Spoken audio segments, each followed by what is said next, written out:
All right, the amazing Bronwyn Schweigert. Welcome to the Pain and Performance podcast again. Thank you for having me back. I'm so excited to keep going with this conversation that is evolving. Yes, as we were talking before, episode 1 with Bronwyn, for all of y'all listening, happened a bit over a year ago, and we got a ton of questions about emotions and physical symptoms. How do we handle that after? What things can we do for it? And, we always like, okay, here's the bits that you can pull on. Y'all ask us questions. And so I'm very excited to dive into a bunch of the questions that people had for us after episode 1 and to dig a bit deeper into some of these topics that maybe makes this a bit more practical in people's everyday lives. So thanks for coming back on. Yeah. I'm excited to do this. One of the questions that we got a ton on was like the version of like, okay, y'all are talking about how suppressed emotions can cause physical illnesses, whether that be autoimmune issues, migraines, chronic pain, diseases.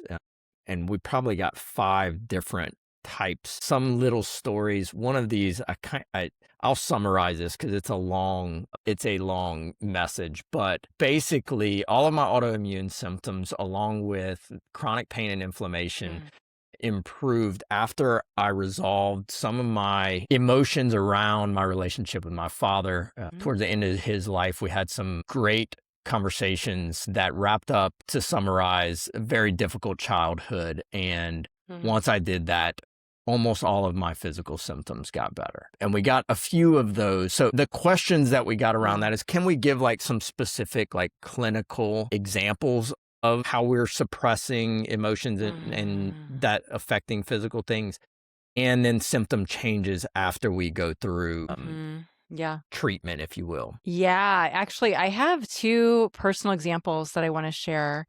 And I want to reflect that this person that you just read, what they wrote, that is ideal. If we could have the conversation with our parent where they seek, I would imagine the father sought forgiveness. And that's why this person, their anger was released out of their body. That is ideal. However, most of us don't have that experience, unfortunately, really for everyone. So I'm going to share my personal experience with my father, and this will give you, I think, an illustration. So I actually had insomnia for 30 years. So starting around age 20 when I was in college until about age 50. I'm 55 now. So I've only lived insomnia free for about 5 years of adulthood.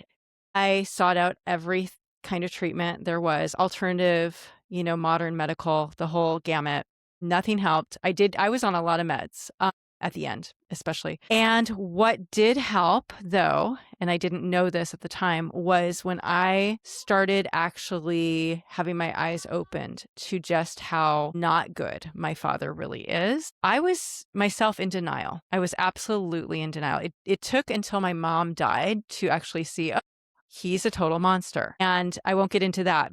But starting to feel my anger, channeling that anger out of my body, what I did was I started holding him accountable in emails and just documenting actual memories that I had. I had to do that first for myself before I actually shared it with him, because I found that my brain could not hold more than one of these memories at one time. So writing them on a Google Doc, I was able to consolidate a whole bunch of things that my brain couldn't see all at once for myself.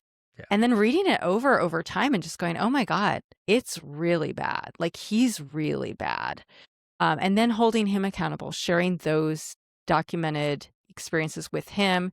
And I basically said, look, moving forward, I would love to have you in my life, but only if you acknowledge these things and apologize and change to become a safe person. He did not take me up on that. And we haven't basically spoken in 3.5 years, I think, at this point, which is sad, but it's also been the best 3.5 years of my life.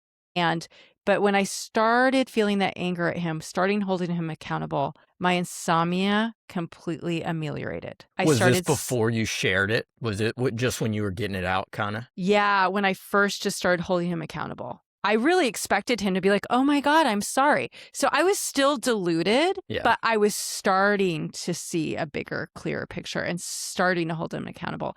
So yeah, so it was kind of over the course of the very beginning phase. And that is when I just was able to sleep like a baby. I can take naps now, which is something I could never do. And I've been off all my meds now for these 5 years. So that's one illustration. I think what was happening, I think when we are not able to sleep, it's like our inner child is like, hey, wake up. Wake up to the truth. Don't stay asleep. Like, open your eyes to this person because you're betraying me. I really think that is metaphorically what was happening for me. What do you think the mechanism around the change is when we let that out? Like, what's happening?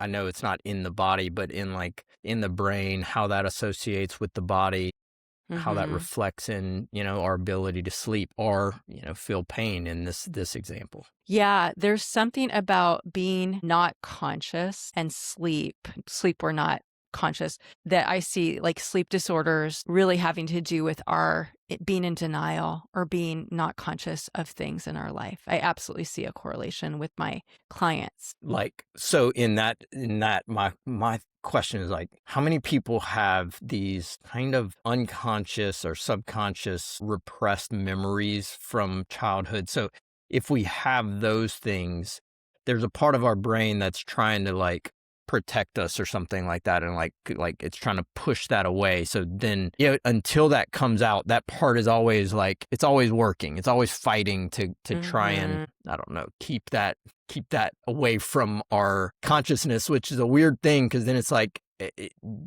I think we're doing that for protection on some level, but we really can't get over it until it's brought out and processed and done, and then your brain's like, oh, okay, I don't have to keep doing this. I don't have to keep working so hard. Yeah. And specifically for me, and I think this is true for almost every human being, it wasn't that I was fully in denial. I mean, I could remember things, but again, I couldn't remember more than one thing at a time. But I would remember things at different times. So I knew like he wasn't so great, but I would say, but I know deep down he's good. And the reason why I would tell myself that is because I needed his approval. And here's the thing. All humans need their parents' approval. They need to know he sees me or she sees me and she sees my goodness, my inherent goodness. And often parents don't give that. And so we will go into, as old as I was, I'm 50. I've had clients in their 70s who are still seeking their parents' approval long after they're dead. And it's horrible. So we need that. But when we are able to give that to ourselves, then we're able to open our eyes and be like, oh, actually, he's not good. I don't need to keep telling myself that. Yeah. Because I don't need him anymore. We got a bunch of questions, and I'm glad you brought that up. Like, somebody in their 70s who's still dealing with it. Like, if I can't tell them that I'm angry, you did these things wrong, then what do we do? How do we handle that situation if like the place of our anger is no longer around, they're no longer present, they're no longer alive? Does it matter? Does that change how we address it? No, it doesn't matter. So I never got to say what I needed to say to my mother, who died several years ago, but I have said it after she died. Oh, I've had so many good conversations, like monologues, not conversations. I've had lots of good monologues with her. I've been able to say everything, and my body has found so much peace. So whether we're actually looking that person in the eyes or whether they're reading it or not, our body needs to say that. And we can close our eyes. We can imagine looking them in the eyes and just expressing it out of our body. And that is what we need to do in full honesty. Yeah. Yeah. Is that a repeated activity? Well, it's not like a one and done. I mean, I would take walks and then, I'd be like, oh, now I'm remembering this and now I need to say this to you. And I call her by her first name, Caroline, I need to say this now, and I would just say it. Yeah. Is forgiveness the goal, or is that the wrong question? Forgiveness is the goal, but I think we have the wrong definition of what forgiveness is. I think that is the problem. Do tell. So I view forgiveness as releasing. So like people who, would adhere to like the Judeo-Christian forgiveness. In the Bible, it actually has the word release. So in the Greek, the word forgive, in the Hebrew as well, it's release. And what we're releasing there isn't our anger, it's our hatred. Mhm. Okay. We don't need to release the anger. We do need to release the hatred, because hatred, when we hold it in our bodies, it is extremely corrosive to us. It will wreak havoc on us mentally and physically. So we're going to release that. And that doesn't, so let me give you an example. I had a friend who, again, waking up just more recently, just the last year and a half, I woke up to the fact, oh my God, she's not a friend. Like, and she was a lifelong friend I had for 40 years. And I just had to process so much. But what I did one day is I just closed my eyes and I imagined looking her in the eyes. And I said, Kathy, I hate you and I forgive you. I release you. So we can do that simultaneously. It's not about whether we feel hatred. Who Mhm. cares what we feel? It's not about feeling. It's about fostering or harboring that within us. That is what is toxic to us and will hurt us. So releasing that, but we can also release it by saying it and being honest. And then I felt so relieved when I did that. I felt like a different person after I did that. Yeah, we got probably 3 or 4 questions on like, can we dive into the difference between anger and hatred and how that distinction matters to the body? Can you Mm-hmm. that makes sense what you said. Can you go a little bit deeper on that? Yeah. So anger, there is unhealthy anger, and we could talk about that too. But for the most part, we're talking about healthy anger, which is, of course I felt towards Kathy. Of course I did. But I also felt betrayed by her. And when we feel betrayed by someone, we feel that in our gut. Anger is usually felt in the chest. Our gut is where we feel betrayal. And our gut is also where we feel hatred or disgust. Those are all one and the same. They're all the same.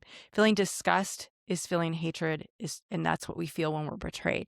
When it's a friend, like a long-term friendship or a parent or a partner, of course we're going to feel betrayed. We're not just going to feel angry. Angry, we feel by a total stranger when they cut us off on the freeway, but we don't feel betrayed by them. So it's a Yeah. deeper emotion, and we have to be honest with ourselves that that is okay to feel hatred. Of course it is. That's a natural human feedback mechanism saying this person is unsafe, right? Or this person has been unsafe in a way. And that it's like when we walk down the street with a little kid and they see roadkill.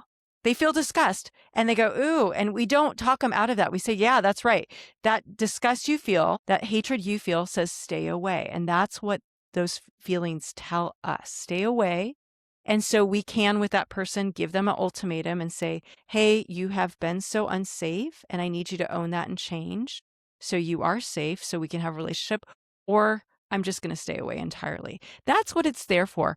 But that is different than when we harbor the hatred. So that's working hatred that tells us to stay away, and then we don't feel it because we're staying Yeah. away.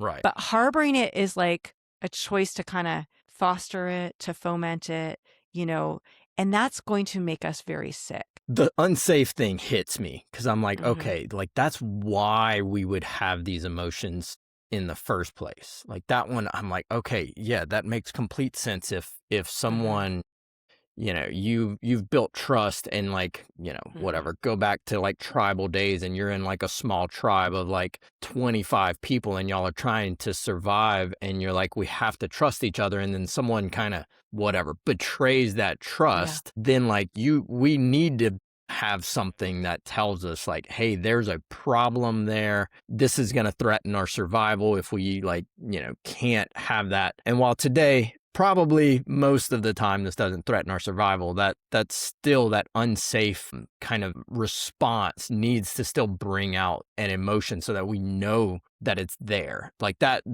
makes the most sense to me. I know a lot of people feel stuck in a loop of hatred. Like they're like, whatever, say this is social media. They're like going and like, it's almost like this is going to sound terrible. They kind of want the feeling. Like they go seek it out, right? They go look the person up or they go and like find the thing that's making them, that feel the hate. And they kind of do that.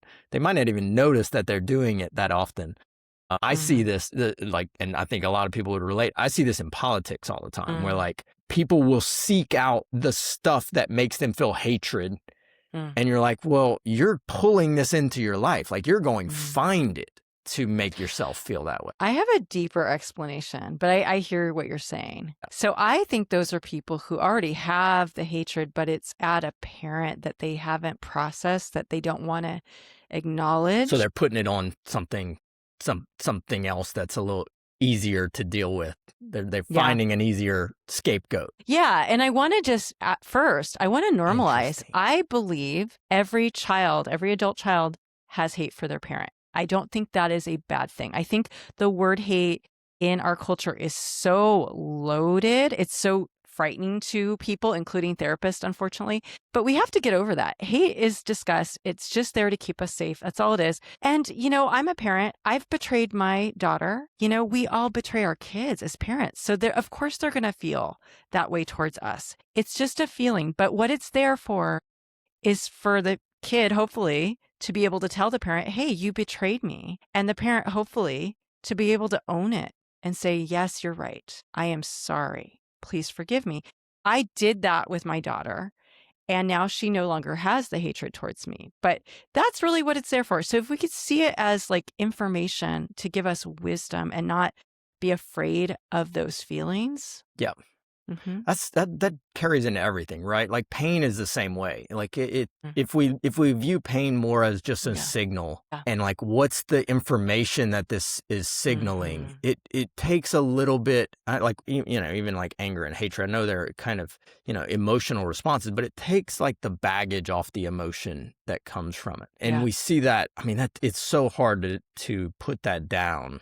At least in my world, in pain, like pain means something to Yeah. us, and so if we can start to reprogram that a little bit and be like, it's trying to do is tell you something. It's just a sign. Now let's like interpret it as that and like somewhat take the feeling off of it.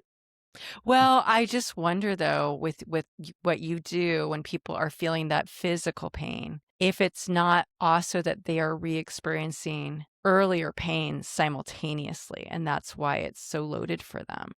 Well, and even, I mean, most of the studies say like that the fear of future pain is what makes Mm. our current sensation of pain worse. Mhm. So like we're afraid that it's going to be worse, but when they tell people that and they teach them like, okay, obviously this takes a lot, but they're like, don't worry so much about what this means tomorrow. Don't worry Mm. about what it means that you'll be able to do or won't be able to do. Let's Mm. just come now into the Mhm. presence. What does it actually feel like today, right in this moment in your body? How much do you actually feel? Mm. And every time they do that, Mm. like the pain comes down. They're like, actually, it's not Mm. that bad. Like it's Mm. not an 8 or a 9 out of 10. It's actually Mm. like really what I feel in this moment's more like Mm. a 4. So when they take that kind of the meaning off of it, it's just the Mm. signal, it's just a sensation. It doesn't mean anything. Don't worry about that part of it. Then it's better. I don't know if that necessarily connects to this, but it is like, can you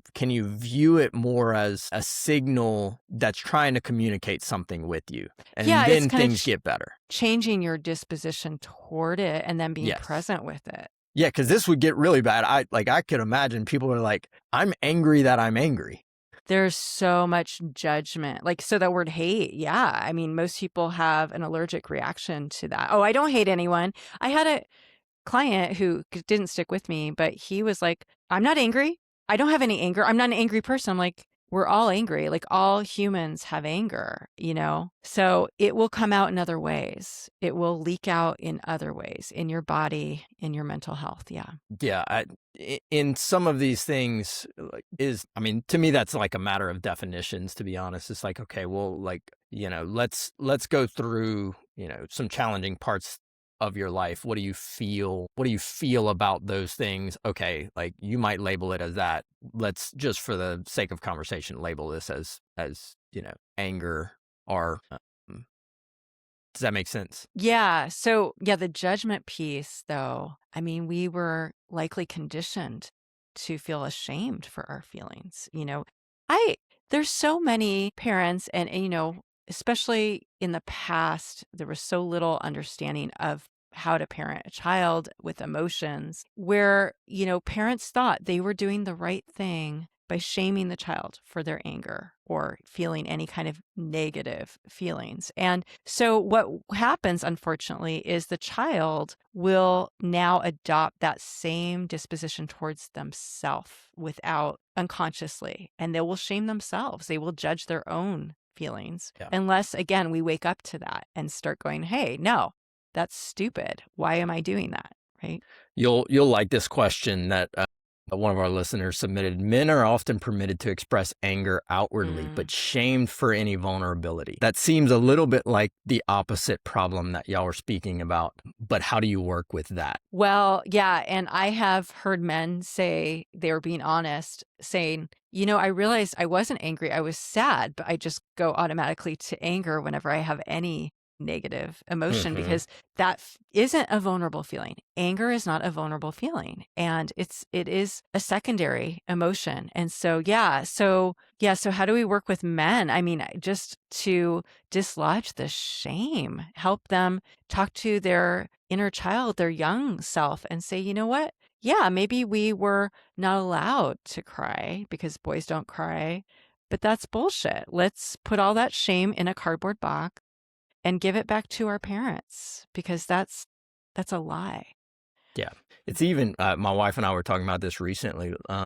It's so prevalent in today's, even like TV shows and stuff like that. Like almost all of the leading men characters in TV shows are these stoic. They don't show emotion. They're like, stuff's going wrong. And it's like there's no tears shed. They're like, I'm going to handle it. I'm going to take care of it. And I was like, man, you watch that and I talk about this stuff a decent amount with patients and I pay attention to it, but even it still seeps in where you're like, oh, maybe I should suppress those emotions whenever I'm sad or whenever I'm, frustrated or angry, right? Like even for me, that somebody who's paying attention to these things, it's still, you watch that and you're like, oh man, is it frowned upon? Is it weakness? Is it blah, blah, blah, right? There's different terms for it, but it's so prevalent in society. Well, I'm going to say something really kind of outlandish here. Not outlandish, but on the edge. Let's be honest. Yeah, we see all these characterizations of men,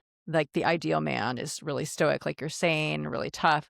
And let's be honest, who, continues the institution of pornography? It's the same men. Why? Because they can't feel their feelings. And it's another way to dissociate from their feelings. It's from the shame. So we see one characterization, but let's imagine the other one behind the scenes and let's see, maybe those two things are very related. Yeah, it's very interesting. I was having a conversation with a few of our friends in one of our little kind of small groups, and the topic of pornography came up. And it's one of the weirdest ones that very few people talk about, and how negative that's associated throughout society. And you're right.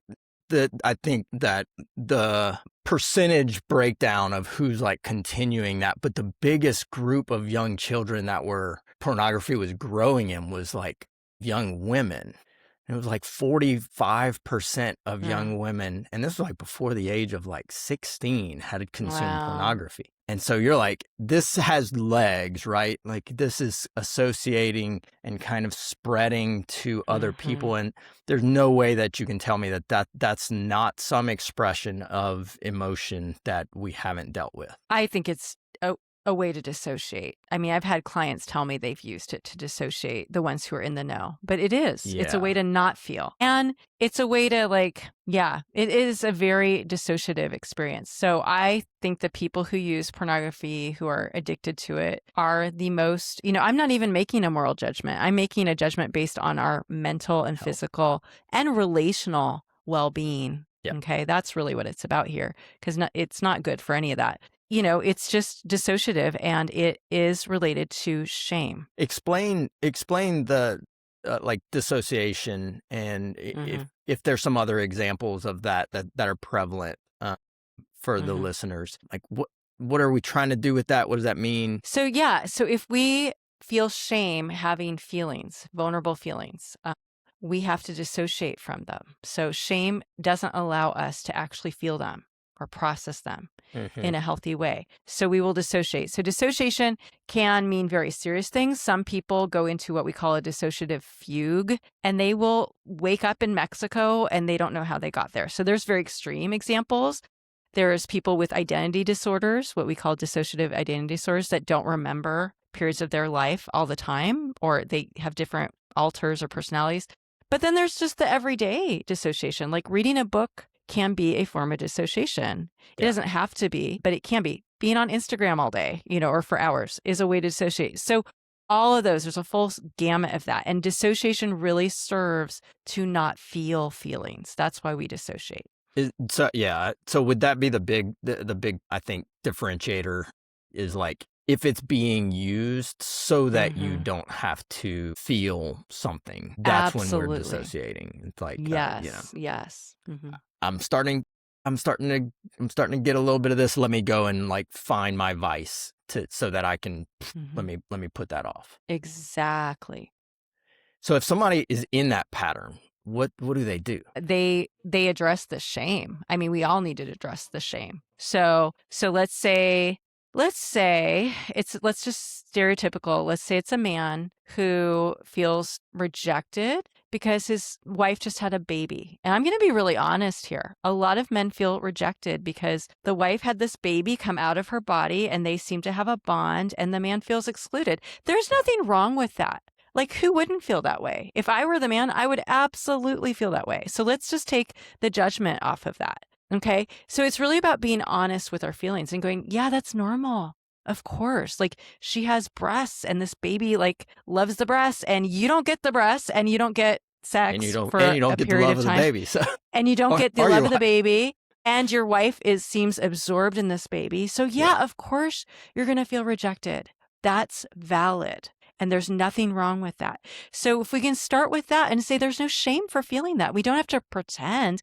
But if a man does feel shame, if he's like, oh, I'm not allowed to feel this, this makes me shameful, then he's going to go to pornography. And that is what happens all the time. Let's keep going with that. So if you're working with somebody who's going through some of this stuff, your first part to me is like, can they label what they're feeling? Like, can they get back to that level? Let's keep going. Like, what would the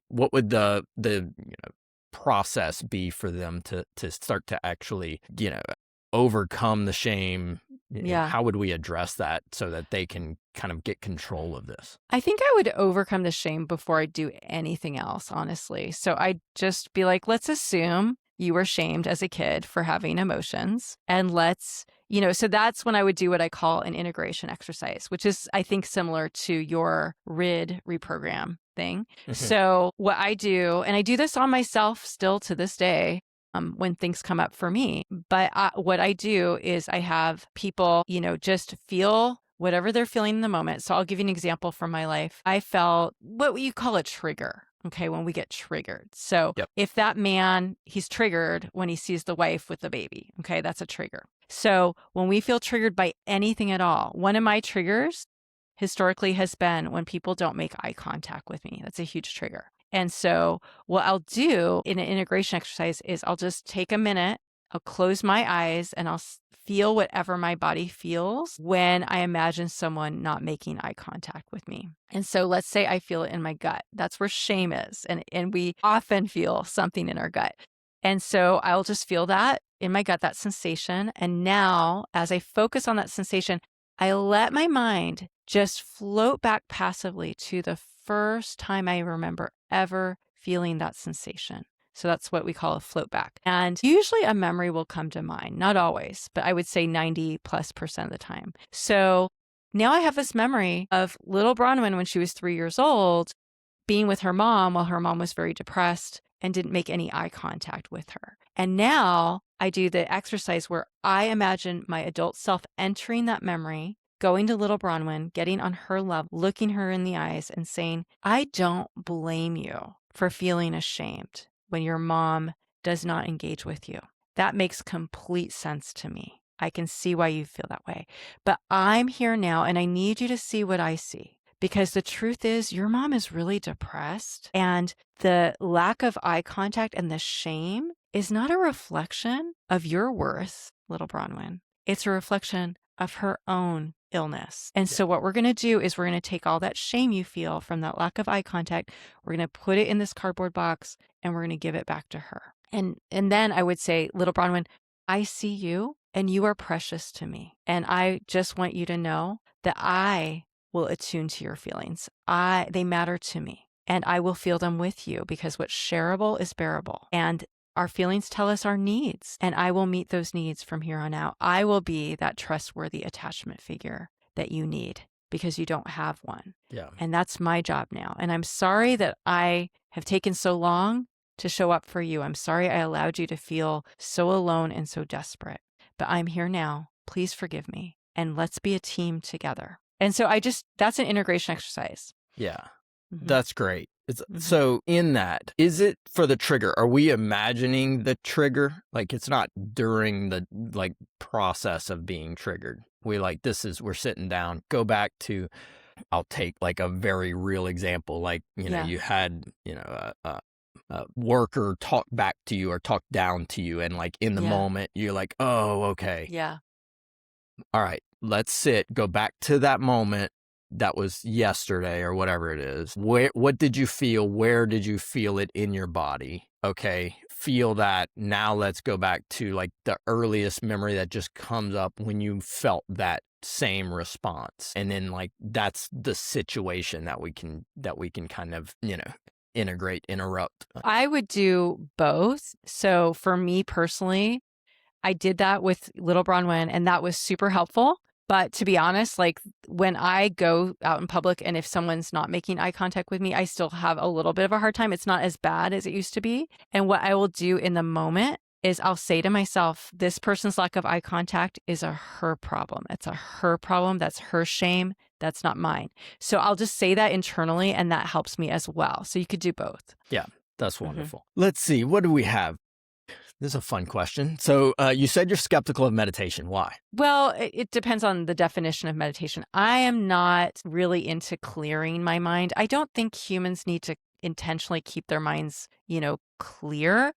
But yes, creating space to reflect. So it would be more like, I'm going to take some time and I'm just going to let my brain, my body reflect on whatever it wants to. So it's a different kind of meditation.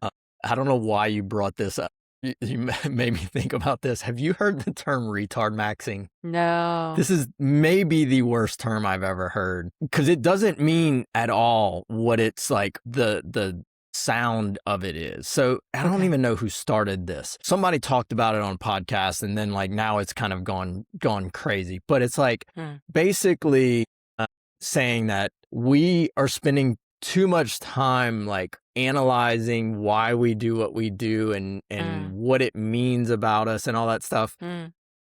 And we should just spend more time like, what needs to be done? Okay, go do that. What else needs to be done? Go do that. What problem do we have? Let's fix those things. Yeah.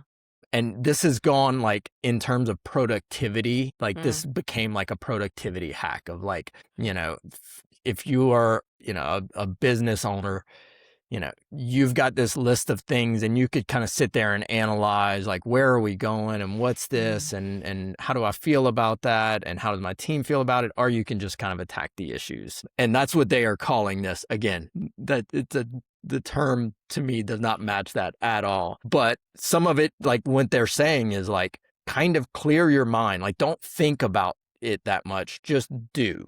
Like, wow. Yeah.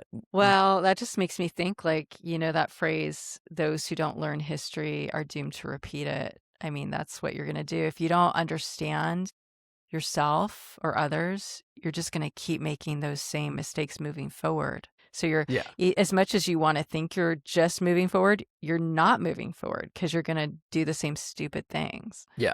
Yeah.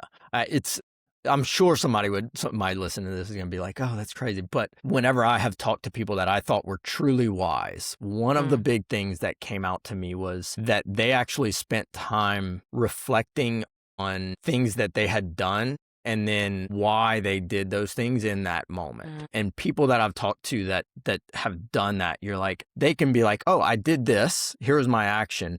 but I did it because I was triggered because of A, B, and C. And like, that's where wisdom to me comes from, is like, that doesn't stop them from taking action in the future, but they're taking action now based on a much bigger data set of saying like, well, the last 10 times I did this and I was triggered, it led to these bad outcomes. And then I have these other times where I took action from a better place, and here's why I took that action, and here was the outcome. So it's like they're making this data set that allows them to go through life much more intentional. I have reflected at least on people that I've met who I'm like, that person seems authentic.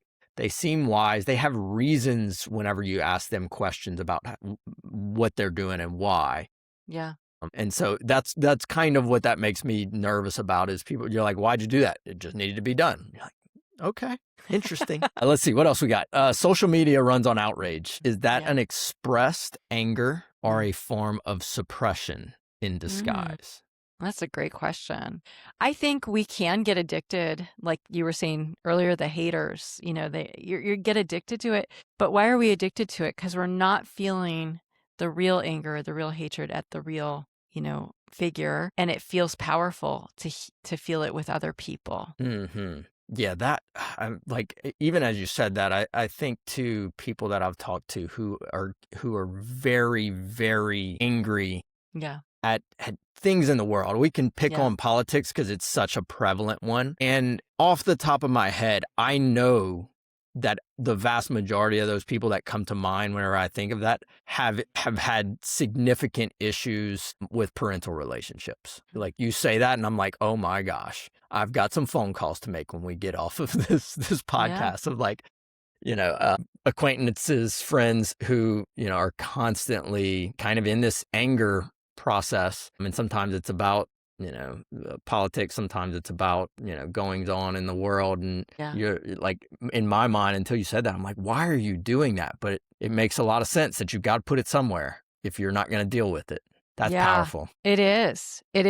And I want to give a good example, a positive example too. So going back to my daughter, she's 22 now. So we had a really, really rough relationship for about 14 years. And it just kind of got worse throughout that time. So from age 5 to age 19, so till just a few years ago. And when I kind of started connecting the dots as a therapist, I started realizing, I think I know why she changed when she was 5, because that's when I went into my first very severe depressive episode. And I guess that would cause a little 5-year-old girl to feel a lot of shame because mom's not there anymore. Like, mom is there in body only, and she's not getting that attunement all of a sudden. And she thinks it's her problem, as all kids do. So I realized that. And so I decided to write a letter to her, and I called the letter Dear 5-Year-Old Edie. And I just said, you know what? I need you to put the shame that you feel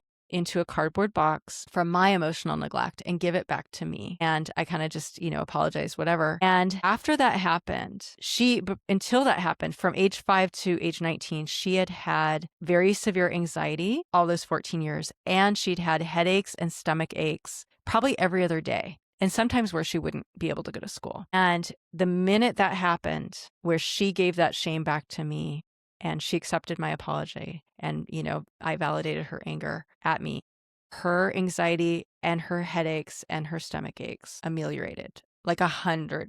Wow.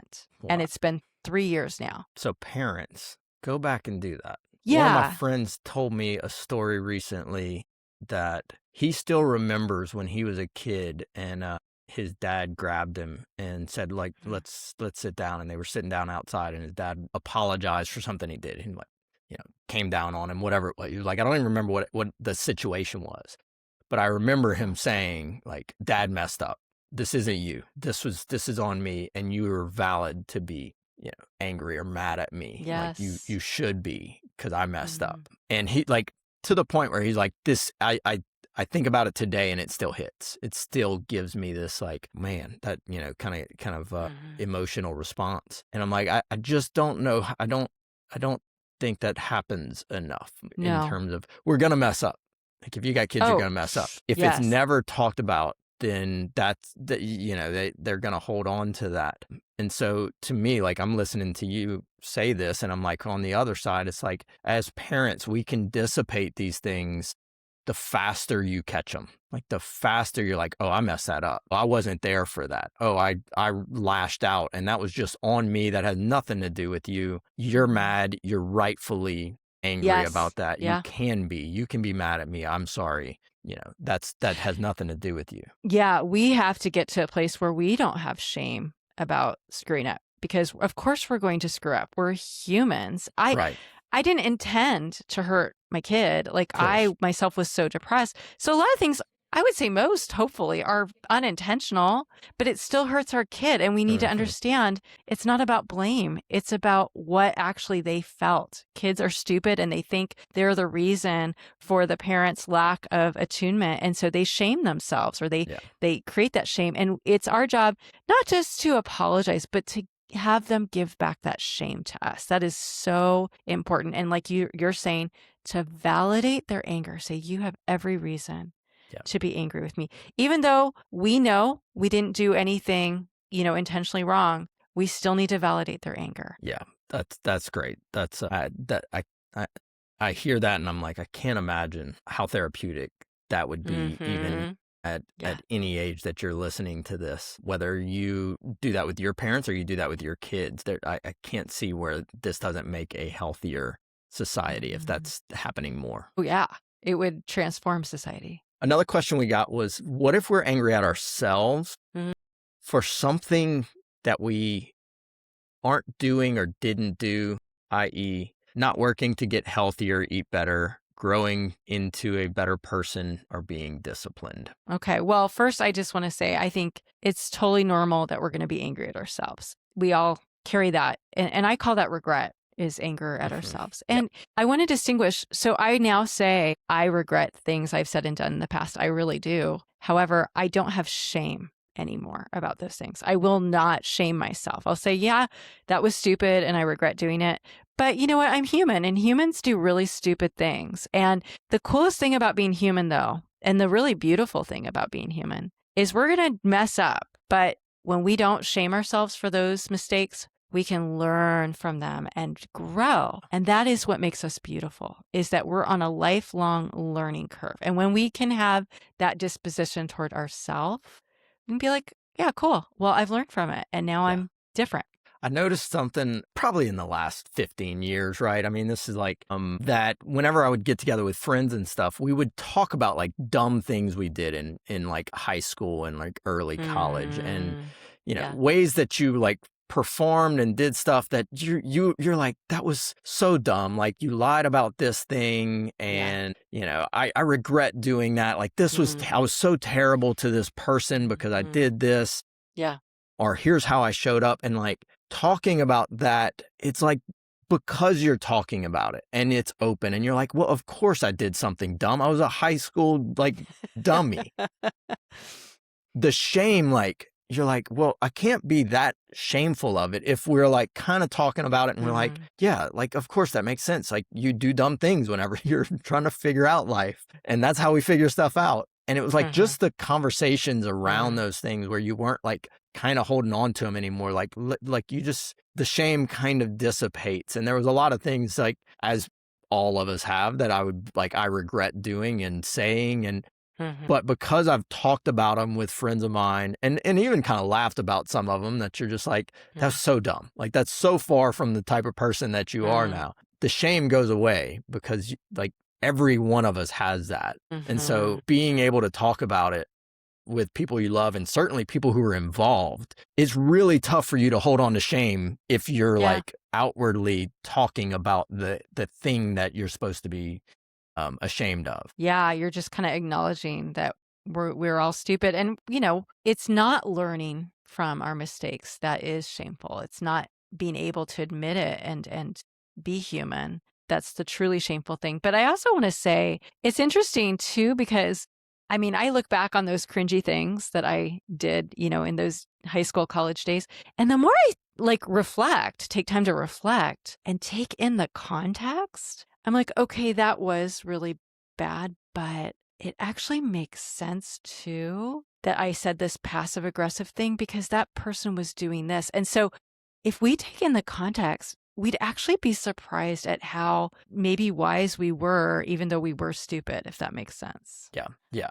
And like, being able to look back and be like, here's the things that I didn't do well. I was reading, and I don't even know who said it, but it was an actress who was talking about her like first movie role. And she was like, I had a lot of trouble with the cast and the director because I was dealing with these ego issues where I was starting to be recognized and be famous. And I was trying to figure out, like, I couldn't handle my own ego, much less the ego of these other people. And so, of course, I behaved really badly. And like, these people said this, this, and this. And she was like, but looking back now she's older. This was like years and years ago.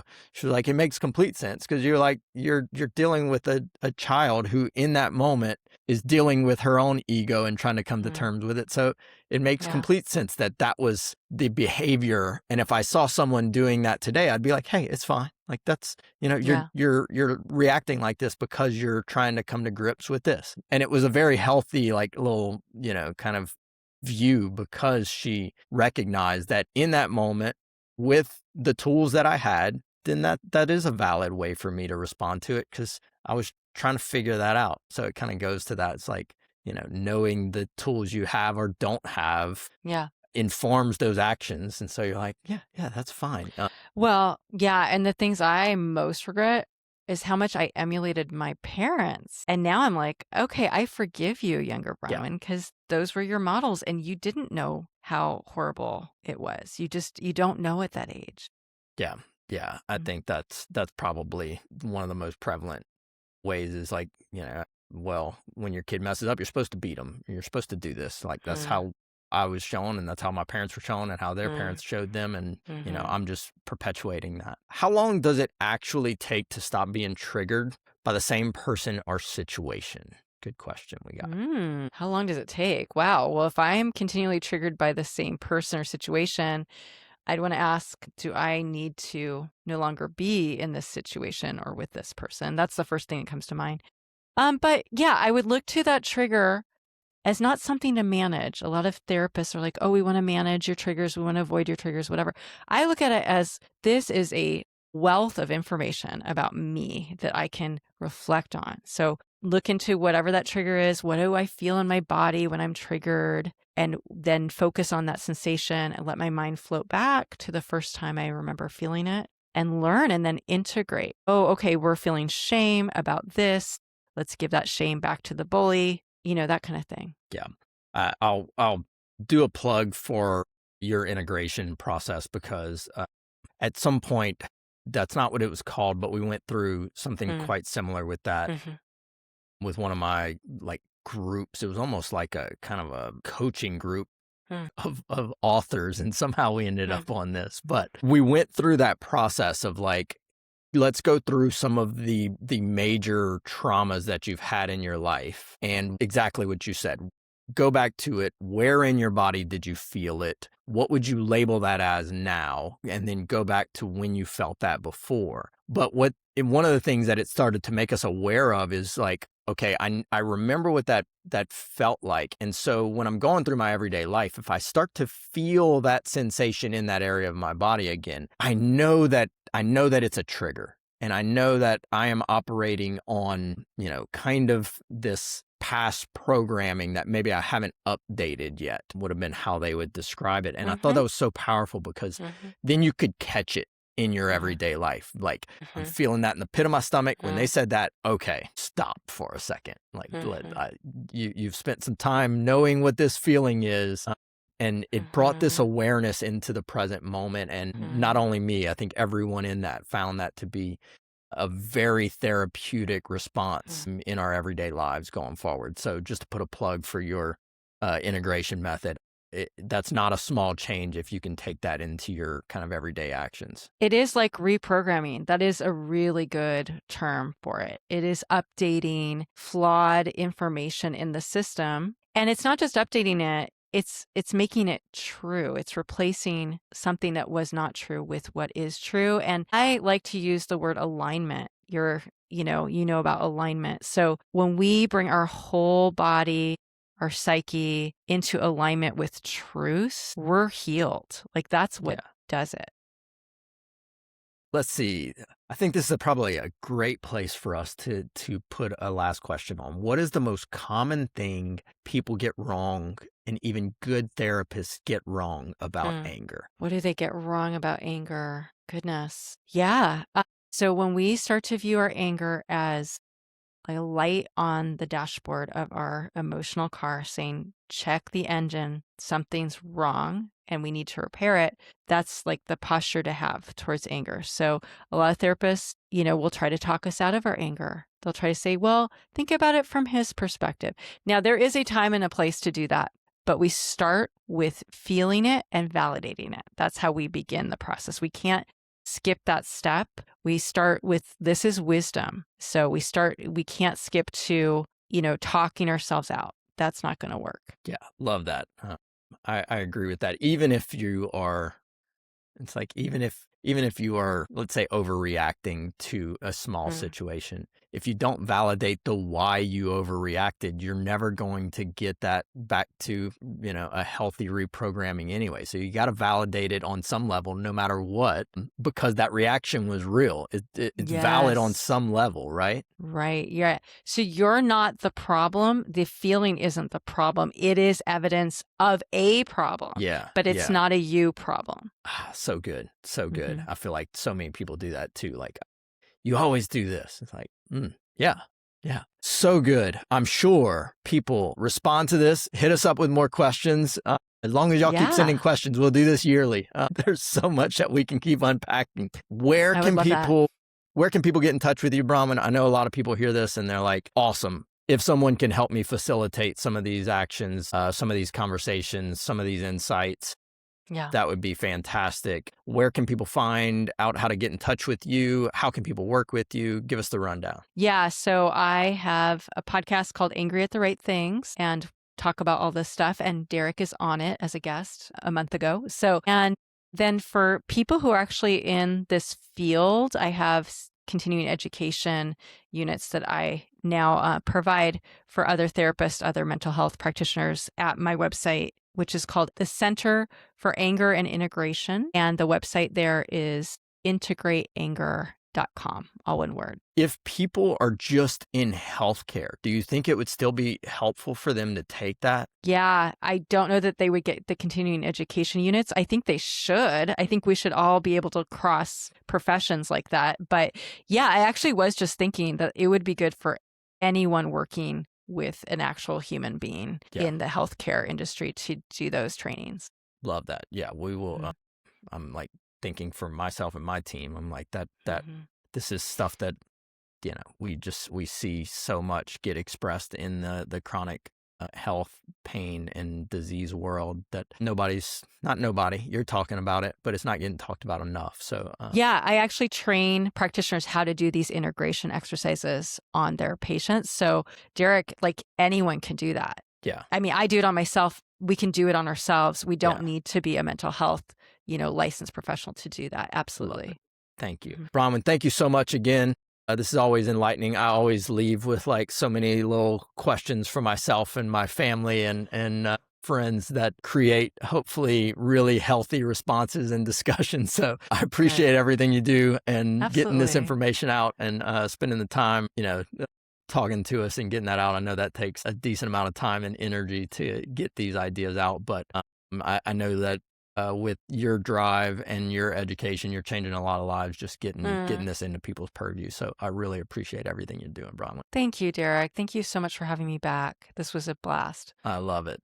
Thank you so much. And listeners, we'll link to everything that we talked about. We'll link to our first episode. If you search Bronwyn from June of 2025, you'll pop that one up. And I think these two complement each other really well. So if you listen to this one first, not a problem at all. I think we kind of dive a little bit more into like mechanisms on the last one. So I think either way, y'all listen to it, but definitely go check out that one as well. And then reach out to Bronwyn. Thank you so much, my dear. Okay. Thanks, Derrick. Have a great one. You too.